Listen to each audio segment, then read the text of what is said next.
Umeshanijua sasa sura yangu halisi nje ya vazi la unesi, si ndio? Kwa hiyo kumbe siku zote umekuwa ukinitumia vibaya kwa faida zako mwenyewe? Hapana. Tumetumiana vizuri tu kwa faida zetu wenyewe. Au umesahau kama nilikuweka karibu na Zebu? Kijana. Mbona unakuwa msahaulifu namna hiyo?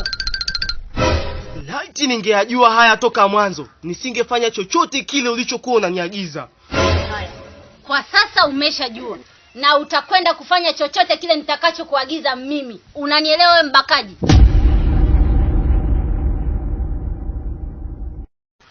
Kumbuka kwamba mimi sio mmangushi, kwa hiyo huwezi kunipelekesha kiasi hicho. Of course. Nilitambua kuwa wewe sio mmangushi na ndio maana nikakutengenezea misingi mizuri ya kukupelekesha. Hapo vipi?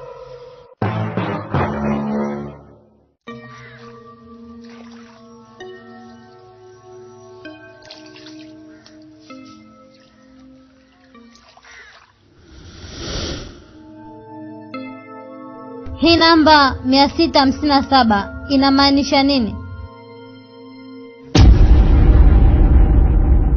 Hiyo ni idadi ya wanawake niliowabaka na kuwaua. Jesus! Kama kila kibaka idadi ya namba inaongezeka mgongoni mwake, kwa nini imebaki namba ile ile ambayo nilimuona nayo mara ya mwisho? Ina maana KP hakunibaka mimi. Na kama si yeye, ni nani hasa amenibaka?